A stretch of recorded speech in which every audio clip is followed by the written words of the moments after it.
আপনি কি কখনো এমন পরিস্থিতিতে পড়েছেন যেখানে মনে হয়েছে সবকিছু শেষ, কোনো পথ নেই, কোনো আশার আলো নেই? কল্পনা করুন আপনি গভীর সমুদ্রে পড়ে গেছেন আর আপনাকে গ্রাস করছে একটি বিশাল মাছ। তখন কি করবেন? হযরত ইউনুস আলাইহিস সালামের জীবনী এমনই এক চমকপ্রদ ঘটনা যেখানে ধৈর্য, তওবা এবং আল্লাহর রহমতের এক অনন্য দৃষ্টান্ত রয়েছে। তার জীবন আমাদের শেখায় সংকট যতই গভীর হোক না কেন, আল্লাহর দিকে ফিরে গেলে মুক্তির পথ অবশ্যই খুলে যায়। স্টোরি টেলিং বাই তরিকুলের এই পর্বে হযরত ইউনুস আলাইহিস সালামের জীবনী সম্পর্কে আলোচনা করা হলো।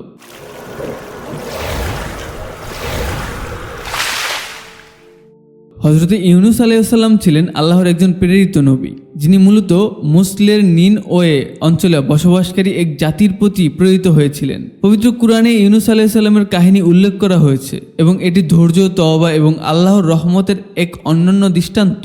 হযরত ইউনুস আলাইহিস সালামকে আল্লাহ তাআলা নিনওয়ে নগরীর অধিবাসীদের দিকে নবী করে পাঠান। সে সময়ে নিনওয়ার লোকেরা মূর্তি পূজায় লিপ্ত ছিল এবং আল্লাহর প্রতি বিশ্বাস স্থাপন করত না। ইউনুস আলাইহিস সালাম তাদের একাত্মবাদের দিকে আহ্বান জানান এবং আল্লাহর শাস্তির ব্যাপারে সতর্ক করেন, কিন্তু অধিকাংশ মানুষ তার আহ্বান প্রত্যাখ্যান করে এবং অবিশ্বাস্য বজায় রাখে। অবাধ্য জাতির প্রতি ক্রোধ ও দুঃখে হযরত ইউনুস আলাইহিস সালাম আল্লাহর অনুমতি ব্যতীত নিনওয়া ত্যাগ করেন।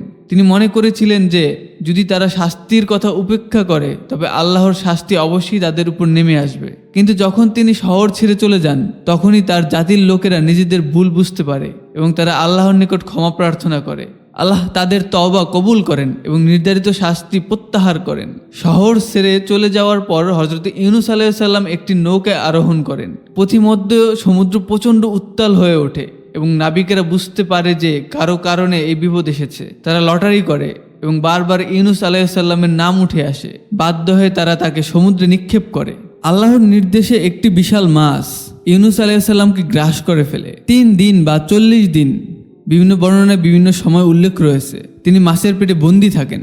এই অন্ধকার, সংকীর্ণ ও কঠিন অবস্থায় তিনি অনুতপ্ত হন এবং আল্লাহর নিকট তওবা করেন।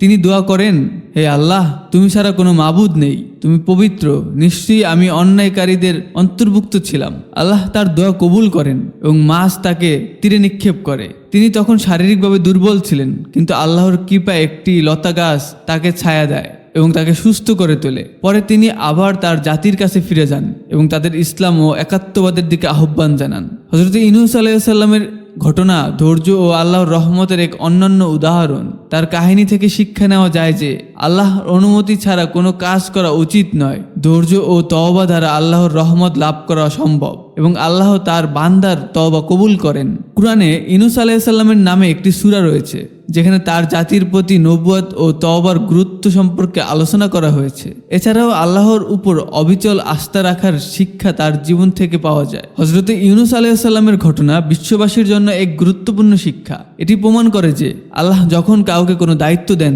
তখন তা সম্পূর্ণভাবে পালন করা জরুরি। এছাড়া তওবা ও দোয়ার মাধ্যমে আল্লাহর রহমত ও ক্ষমা লাভ করা সম্ভব। তার জীবনী আজও মুসলিম সমাজের জন্য এক প্রেরণার উৎস।